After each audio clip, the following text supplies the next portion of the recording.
Good morning बच्चों। आज मैं पुनः आप सबका स्वागत करता हूँ बौद्ध धर्म के इतिहास सांची स्तूप के तीसरे भाग में। आशा करता हूँ कि आप मेरी जो भी वीडियोस देखते हैं उसे बड़े ध्यान से सुनते होंगे। आज मैं जिस चीज़ को लेकर उपस्थित हुआ हूँ वो है जैन धर्म बुद्ध धर्म की तुलना में अधिक लोकप्रिय नहीं हुआ, इसके पीछे कारण क्या थे, एक एक करके उनका अध्ययन करेंगे। लेकिन ये प्रश्न जो है 3 तरह से पूछा जाता है कि जिस प्रकार से पहले तो कह दिया कि जैन धर्म जो है लोकप्रिय क्यों नहीं हुआ, तो इसको उल्टा पूछा जाता है कई बार कि बौद्ध धर्म अधिक लोकप्रिय क्यों हुआ, या फिर जैन और बौद्ध धर्म में तुलनात्मक अध्ययन किया है। तो एक एक करके पहला जो कारण जानते हैं वो है कि ब्राह्मण धर्म से स्पष्ट पृथकता का अभाव। जैन धर्म जब आरंभ हुआ था तो भारत में पहले ही एक धर्म था जो ब्राह्मण धर्म था, जिसे हिंदू धर्म कहा जाता था क्योंकि इसे ब्राह्मणों द्वारा स्थापित किया गया था। तो इस धर्म में बहुत सारी विकृतियां आ चुकी थी, जिसके कारण जो है जैन धर्म को लोगों ने अपनाया। लेकिन समय बीतने के साथ साथ जो है जैन धर्म में भी बहुत सारी विकृतियां आ गई।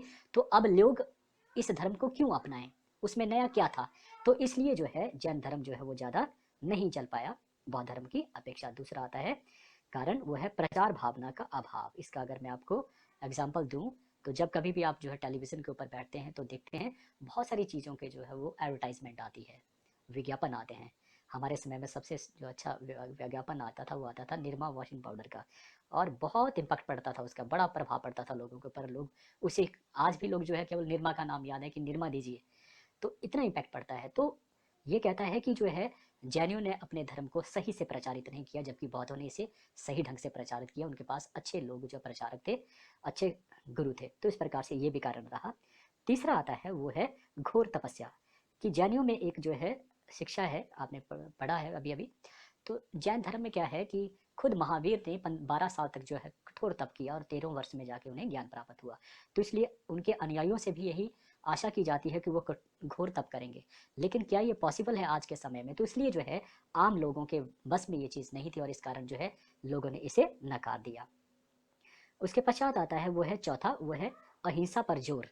क्योंकि जैनों ने जो है अहिंसा के ऊपर बहुत ही गहराई में जाकर जो है इसको मान लिया। जिस प्रकार से गहराई की बात आती है तो गहराई में क्या मतलब हुआ कि जैसे कि पानी छान के पीना। नंबर दूसरा, जैसे कि मुंह के ऊपर पट्टी बांधना, कोई जीवाणु या विषाणु जो है उनके मुंह के अंदर ना जा पाए। तो एक आम आदमी जो दिन के 2 वक्त का खाने के लिए जो है वो दिन रात मेहनत करता है, क्या पॉसिबल है वो 2 चीज़ें लेकर कि छान के पानी पीना या मुंह के ऊपर पट्टी बांधना? तो आम आदमियों के बस में ये सारी चीज़ें जो है नहीं थी और इस कारण ये भी जो है लोगों ने नकार दिया। और भारतवर्ष की बात करें तो केवल जो वैश्य वर्ण के लोग हैं, जिनके पास पैसे की कमी नहीं है, उन्होंने इस धर्म को ज़्यादा अपनाया और दूसरे वर्ण के लोगों ने इसे नकार दिया।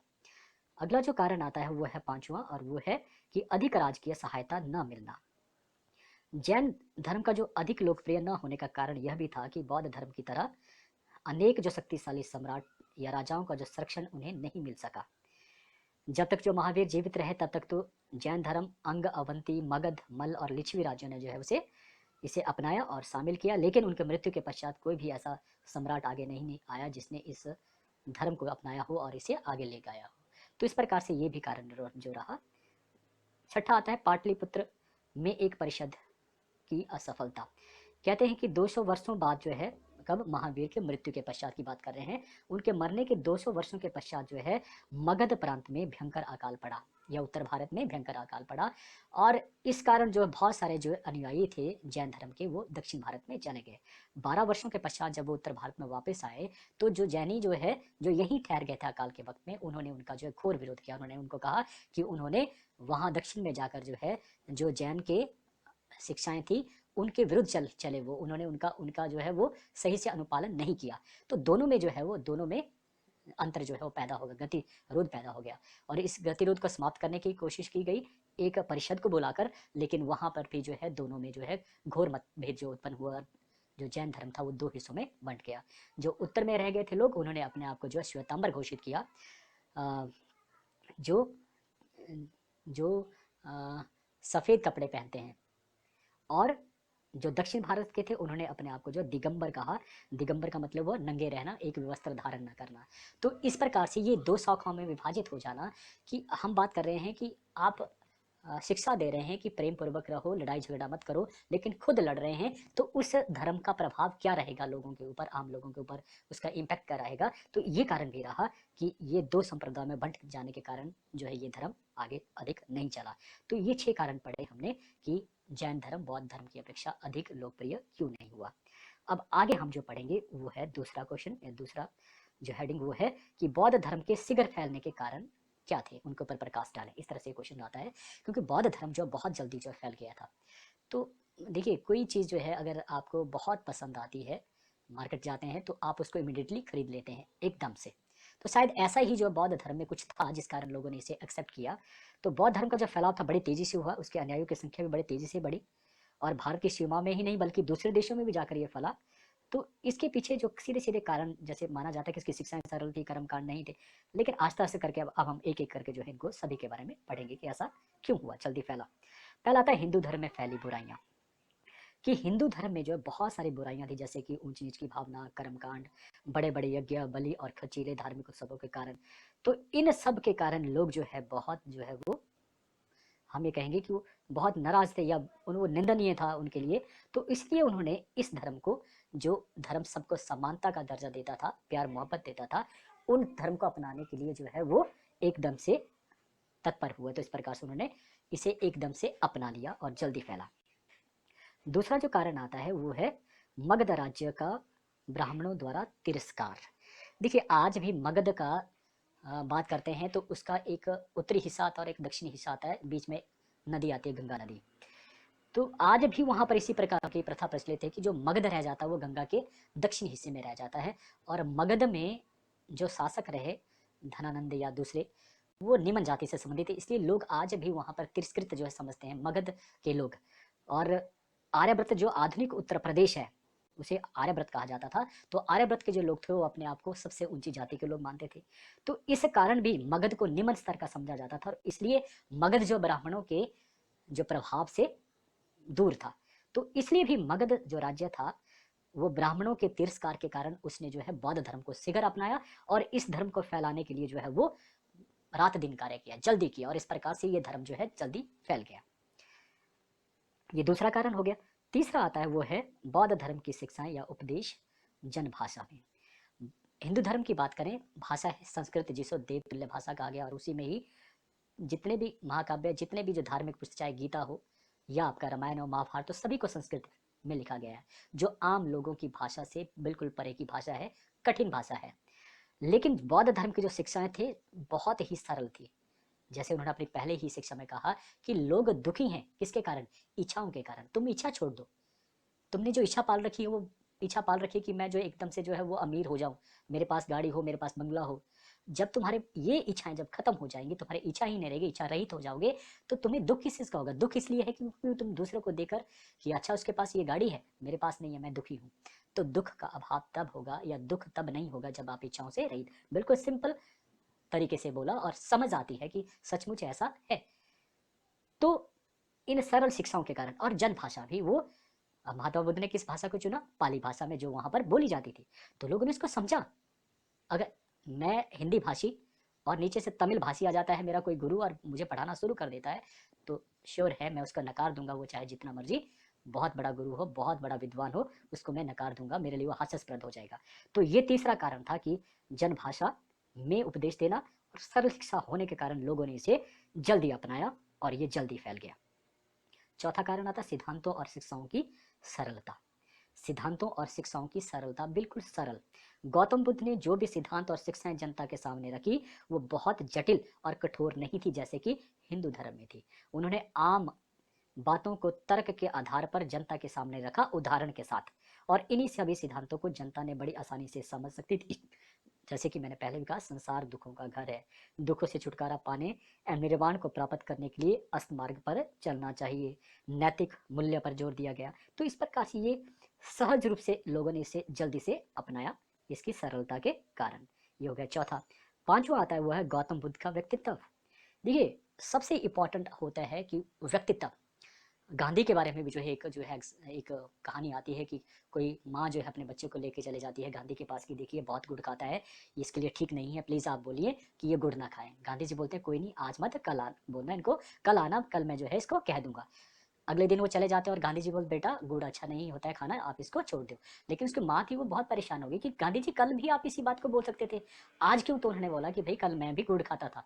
तो बात वहीं आ जाती है कि आप जो कह रहे हैं वो क्या आपके व्यक्तित्व में वो चीज़ें हैं? मैं एक गुरु हूँ और मैं अगर सिगरेट पीता हूँ, शराब पीता हूँ और मैं बच्चों को कहूँ बेटा ये चीज़ें अच्छी नहीं होती है, तो उन्हें मालूम है हमारा गुरु इनको चीज़ों को लेता है, तो वो क्या इम्पैक्ट होगा?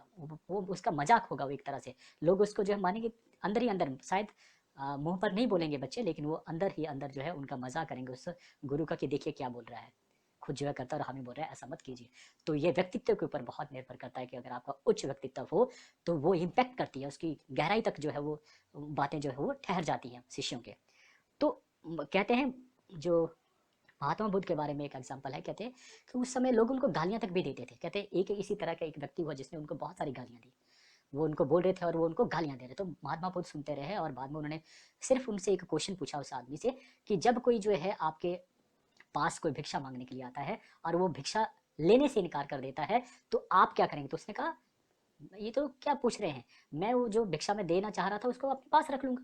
तो उसने महात्मा बुद्ध ने ठीक वैसे ही जवाब दिया, तो मैं आपकी गालियां नहीं लेना चाहता हूँ, आप उसे अपने पास ही रखिए।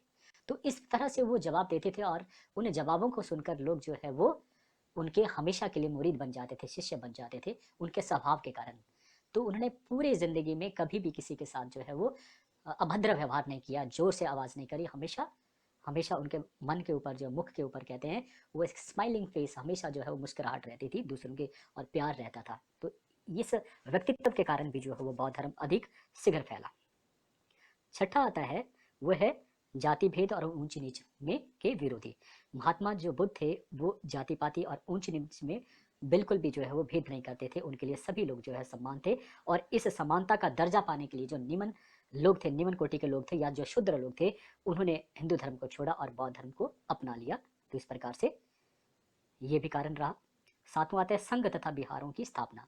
बौद्ध में जो है बौद्ध धर्म के जो लोग होते हैं उनके संघ होते हैं और बिहार भी होते हैं जहाँ पर रहते हैं, जहाँ पर उनकी धार्मिक शिक्षा होती है। अगर आप कभी धर्मशाला जाएं या जोगिंदर नगर जाएं तो वहाँ आप देखेंगे उनके जो बिहार है बने हैं और वहाँ पर उनसे सिर्फ एक ही आशा की जाती है कि उन बिहारों में वो रहकर जो है धार्मिक शिक्षा भी लेंगे और नैतिकता के आधार पर लेंगे, ऐसे कार्य बिल्कुल नहीं करेंगे जो उनके नैतिक मूल्यों से परे की बात हो। तो ऐसे जगह का होना जहाँ पर जो है हमेशा ये भाव पैदा होता हो कि हम कहाँ जा रहे हैं, हमारे मूल्य क्या हैं, उन मूल्यों के रहते हुए जीते हैं, एक दूसरे को देखते हैं हर सुबह शाम। तो वो शिक्षा जो है उस शिक्षाओं के कारण भी लोग जो है वो उनके प्रति आकर्षित होते हैं या उनके प्रति जो है वो श्रद्धा भाव जो है वो पैदा होता है। तो इस कारण भी जो है बौद्ध धर्म शीघ्र फैला। आठवां आता है राज्यों द्वारा संरक्षण। ये बात भी हो चुकी थी कि बौद्ध धर्म का शीघ्र और तीव्र गति से दूर दूर तक फैलने का कारण क्या था कि बहुत सारे जो बड़े सम्राट हुए जिसमें बिम्बिसार था, जासतु था या अशोक की बात करें, अशोक ने अपने बच्चों को भी जो है इस धर्म को फैलाने के लिए श्रीलंका भेज दिया था। आप सोच सकते हैं सबसे ज्यादा जो है अशोक ने इस धर्म को फैलाने का कार्य किया कब? कलिंग के युद्ध के पश्चात। तो इस प्रकार से इन राजाओं द्वारा जो है इसे अपना धर्म, राजकीय धर्म घोषित करना और उसके लिए कार्य करना। तो इस प्रकार से बौद्ध धर्म जो है इसके कारण भी शीघ्र फैला। नौवां आता हुआ भिक्षुओं का मोक्ष। बौद्ध भिक्षु ने बड़े जोश और सच्ची लगन से इस धर्म का प्रचार किया और उन्होंने अलग अलग क्षेत्रों में जाकर बौद्ध धर्म के सिद्धांतों को जनता तक पहुंचाया। और बौद्ध धर्म आज भी कई देशों में जीवित है, जैसे कि श्रीलंका हो गया, वर्मा, तिब्बत, चीन और जापान।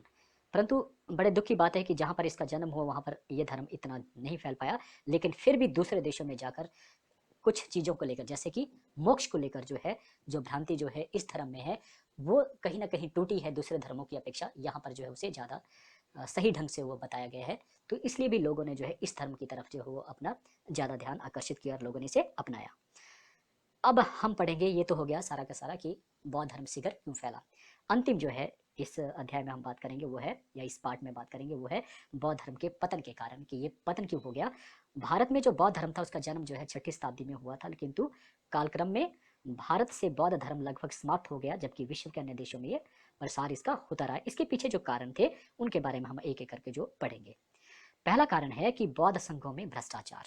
जो बौद्ध संघ थे, जो बहुत सारे भिक्षुओं को मिलाकर एक संघ बनता था, उनकी बात करें, इन संघों में क्या था कि भ्रष्टाचार जो है फैल गया था। वजह क्या रही, क्योंकि बौद्ध धर्म का जो संरक्षण था वो बड़े बड़े सम्राटों ने किया। वहाँ से उनको जो बहुत सारी आय आमदनी जो प्राप्त होती थी, या उनको जो है दान दिया जाता था। तो इस कारण अधिक धन आने के कारण जो वहाँ पर भ्रष्टाचार फैल गया, और इसके कारण उनका नैतिक पतन हुआ। और नैतिक पतन जब होता है किसी धर्म में, तो उसके पतन का कारण जो बनता है। तो ऐसा ही बौद्धों के संघों के साथ हुआ, या बौद्ध धर्म के साथ हुआ। दूसरा आता है बौद्ध धर्म में फूट। अब ये भी आप जानते हैं कि बौद्ध धर्म आगे चलकर जो है दो शाखाओं में विभक्त हो गया। एक था हीनयान और दूसरा था महायान। हीनयान छोटा यान और महायान बड़ा यान। हीनयान जो है वो बुद्ध द्वारा जो शिक्षाएं दी जाती थी उनको जो मानता है, बुद्ध को ईश्वर नहीं मानता है बल्कि महापुरुष मानता है, ना उनकी जो है कोई मूर्ति स्थापित होती है। जबकि जो महायान शाखा थी उसने लोगों के व्यवहार में को देखते हुए अपने आप में बहुत सारे परिवर्तन ला दिए, मूर्तियां भी ला दी, संस्कृत भाषा को भी अपना लिया। तो इस प्रकार से महायान शाखा बन गई। तो दो संप्रदाय होने के कारण ये वैसे ही है कि चार किसी के बच्चे थे, वो जब तक चारों इकट्ठे रहे तो लोग उनसे डरते थे, घबराते थे, उनकी शक्ति थी, सत्ता थी। लेकिन जैसे ही उनके आपस में लड़ाई झगड़ा हुआ, टूट गए, लोगों ने उनकी बातें भी अस्वीकार करना शुरू कर दिया और उनसे डरना भी छोड़ दिया। तो इस प्रकार से हम ये कह सकते हैं कि बौद्ध धर्म के फूट पड़ने के कारण जो है भी जो है ये जो धर्म था उसके पतन हुआ। तीसरा जो आता है वो है बौद्ध धर्म में मूर्ति पूजा और संस्कृत भाषा, जिसकी बात पहले ही हो चुकी है कि ये दो चीजें हैं, बौद्ध धर्म में मूर्ति पूजा और संस्कृत। इसके आ जाने के कारण देखिए, जब बौद्ध धर्म शुरू हुआ था तो ये दोनों ही चीजें नकार दी गई थी बुद्ध के द्वारा। लेकिन समय बीतने के साथ साथ महायान शाखा ने इन दोनों को ही अपना लिया। तो इस कारण जब ये चीजें वैसे ही आगे जैसे हिंदू धर्म में थी, तो ये माना जाता है कि अब हम इस धर्म को क्यों अपनाएं। तो इस प्रकार से ये धर्म जो है पतन में चला गया। तो ये कारण रहा। चौथा था राजकीय की संपत्ति, सॉरी समाप्ति। अब कोई ऐसा राजा नहीं हुआ आगे, अगर जैसे हम बात करते हैं कि अशोक ने इसको संरक्षित किया था, बहुत ज्यादा इसको बढ़ाया था, लेकिन आगे आगे आने वाले राजाओं में बात करते हैं तो पुष्यमित्र शुंग एक अंतिम मौर्य सम्राट बृहद्रथ मौर्य की हत्या करके राजा बना। तो उसके पश्चात बौद्ध भिक्षुओं को राजकीय महत्व नहीं मिला, और हर्षवर्धन के पश्चात तो किसी भी शासक ने इसको संरक्षण ही नहीं दिया। तो इस प्रकार से राजकीय संरक्षण न मिलने के कारण जो है ये धर्म जो है पतन की ग्रस्त में चला गया। पांचवा जो कारण आता है वो आता है कि हिंदू धर्म की पुनः स्थापना। कि देखिए कुछ बहुत ऐसे लोग जो है पैदा होते हैं जिन्होंने समय के साथ साथ जो है कई कुरीतियों को, कई चीज़ों को उन्होंने दुरुस्त किया। तो हिंदू धर्म में भी बहुत सारे ऐसे लोग पैदा हुए जो चाहते थे कि हिंदू धर्म जो प्राचीन समय में हिंदू धर्म अपनी ऊंचाइयों के ऊपर था वो समय फिर से आए। इसलिए उन्होंने क्या किया कि हिंदू धर्म की बहुत सारी कुरीतियों को उन्होंने दूर करने की कोशिश की, और उनमें नाम आता है शंकराचार्य का नाम आता है हिंदू संतों में। और इसी प्रकार से जो है शंकराचार्य के साथ ही नाम आता है कुमारिल भट्ट का नाम भी आता है। तो इन दो व्यक्तियों के कारण जो हिंदू धर्म जो पुनः स्थापित हुआ इनकी विकृतियों को दूर करने के पश्चात। तो इस कारण भी जो है, क्योंकि जब हिंदू धर्म अपने शुद्धतम रूप में आ गया, लोगों को समानता का दर्जा प्राप्त हुआ, तो लोगों ने अब बजाय बौद्ध धर्म की तरफ आने के वो हिंदू धर्म में ही बने रहे। फिर आता है कि इसलिए भी पतन का कारण बना क्योंकि हुणों के आक्रमण हुए। कहते हैं हुणों ने तोरमान के नेतृत्व में जो उनका जो सम्राट था हमला किया, लूटपाट की और बहुत सारा विध्वंस किए, उन्होंने मंदिरों को लूटा। कुछ वर्षों के पश्चात जो है तोरामन के पुत्र जो है जिसका नाम था मिहिरकुल ने भी जो है आक्रमण किए। तो इस प्रकार से उनके लगातार हुणों के आक्रमण होने के कारण जो है हिंदू मंदिर हो चाहे जैन मंदिर थे उनको पूरी तरह से लूटा गया और उनको नष्ट कर दिया गया। तो इस कारण जो है इनके चिन्ह खत्म होने के कारण जो है वो पतन हुआ। सातवां आता है वो आता है बौद्ध धर्म की जटिलता। हिंदू धर्म की भांति जो है बाह्य आडंबर, कर्मकांड और अंधविश्वास प्रचलित बौद्ध धर्म में थे। 7वीं सदी आते आते बौद्ध धर्म में अनेक कुरीतियां भी आ गई। वैदिक धर्म की तरह ही कर्मकांड उनमें शामिल हो गए, और बौद्ध धर्म अपनी जो वास्तविक पहचान जो सादगी थी वो खत्म हो गई, और इस प्रकार से लोगों ने इस धर्म को नकार दिया। ये भी इसका पतन का कारण रहा। फिर 8वां आता है वह है राजपूतों द्वारा विरोध। अगर हम बात करें उत्तरी भारत में बात करें तो पश्चिम की तरफ जो है राजपूताना पड़ता है, ज़्यादा का जो हिस्सा आता है वो आता है राजस्थान में। तो ये जो राजपूत थे ये शासक वर्ग थे, और ये एक दूसरे के साथ जो युद्ध करते थे, ये इनका जो है एक तरह से युद्ध करना ये अपने आप को बहादुरी दिखाने का जो है एक माध्यम समझते थे, और ये अपने खून में इस चीज़ को मानते थे। तो इस तरह से, क्योंकि वो लड़ाई तो तभी होगी जब हिंसा होगी, तो अहिंसा न होना जो है इसके बिल्कुल विरोधी थे। इसलिए जो है इन्होंने इस धर्म को पूरी तरह से नकार दिया। ये भी कारण रहा कि जो है इस धर्म का पतन हुआ। भारतवर्ष की बात करें हम मुसलमानों के अगर रही सही कसर जो थी वो मुसलमानों ने जो है आकर जो है उसके पूरा कर दिया। 11वीं और 12वीं शताब्दी में भारत में मुस्लिम आक्रमणकारियों ने हजारों मंदिर और बौद्ध विहारों को नष्ट कर दिया, और बख्तियार खिलजी ने नालंदा और बौद्ध विहार और जो नालंदा विश्वविद्यालय था उसको पूरी तरह से नष्ट कर दिया और उसके पुस्तकालयों को जला दिया। तो इसके पश्चात भी बहुत सारे मुस्लिम जो शासक थे वो भारतवर्ष में आए और उन्होंने यहाँ की संस्कृति और धार्मिक जो स्थल थे उन्हें नष्ट कर दिया, और इस प्रकार से ये जो धर्म था बौद्ध धर्म, ये भारत में इसका पूरी तरह से पतन हो गया। अब थोड़ा सा हम निष्कर्ष कर लेते हैं, जरूरी है किसी चीज़ को अब पढ़ा है तो उसका निष्कर्ष पे आना बहुत जरूरी है। इस विवेचन से हम इस निष्कर्ष पर पहुंचते हैं कि संसार के जितने भी धर्म हुए हैं, चाहे वो पारसी था, चाहे वो यहूदी धर्म, ईसाई, इस्लाम, हिंदू, सिख, जितने भी धर्म हुए, उन्होंने हमेशा उच्च मूल्यों को प्राप्त करने के उद्देश्य से बहुत सारा जो है वो परिवर्तन लाए, चेंजिंग लाया किया, और अपने शुद्धतम रूप में वो कुछ समय तक ये सभी धर्म रहे, आरंभ की बात है। लेकिन जैसे जैसे जो समय बीतता गया उसमें स्वार्थता के कारण, कुछ लोगों के, कुछ समुदायों की स्वार्थता के कारण जो है इसमें विकार उत्पन्न होते चले गए, और ये सारे के सारे जो धर्म थे वो पतन के ग्रस्त में जाते रहे। लेकिन ये कहता है कि बुद्ध भी इस बात को समझते थे और इसलिए यह व्यवस्था कर गए थे कि प्रत्येक 100 वर्षों के पश्चात जो है संसार भर में बौद्ध प्रतिनिधियों की एक बड़ी सभा को बुलाया जाएगा, और उसमें धर्म और धर्म अनुयायियों की दशा पर पूर्ण विचार करके जो भी दोष होंगे उन्हें दूर किया जाएगा। तो इसलिए क्या होगा कि वो धर्म में नवीनता आएगी और इस कारण लोग उसमें शामिल होने वालों की संख्या जो वो बढ़ती रहेगी। ये जो बुद्ध के जो है वो बुद्ध के आने वाले समय के लिए जो है एक गाइडलाइन दी गई थी, और ऐसा कुछ समय तक होता रहा, लेकिन एक समय के पश्चात फिर इस व्यवस्था का भी जो है ध्यान नहीं किया गया, और इस प्रकार से ये धर्म जो है फिर पतन होना स्वाभाविक था। तो निष्कर्ष से यही हम निकालते हैं कि कोई भी धर्म, अगर हम बात करें आरंभिक समय में, कोई भी धर्म जो है बिल्कुल शुद्धतम रूप था, सभी सामान्य था, सभी समान लोग थे। लेकिन समय बीतने के साथ साथ ये वैसा ही है कि जिस प्रकार से गंगा अपने उद्गम गंगोत्री से जब निकलती है तो वो सबसे शुद्ध होती है, और जैसे जैसे वो आगे बढ़ती जाती है और बांग्लादेश में पद्मा नाम से जब आगे बढ़ती है और बे ऑफ बंगाल में गिरती है, तो वो जो पानी होता है वो सबसे जो है प्रदूषित पानी होता है। तो आज हमने केवल बौद्ध धर्म के संदर्भ में पढ़ा, इसलिए जो है मैं केवल एक थोड़ी सी लाइन जो इसके साथ जोड़ना चाहूँगा। मेरे ईश्वर, मुझे किसी और को मतलबी कहने का क्या हक है। मेरे ईश्वर, मुझे किसी और को मतलबी कहने का क्या हक है। मैं तो खुद तुझे मुसीबतों में याद करता हूँ।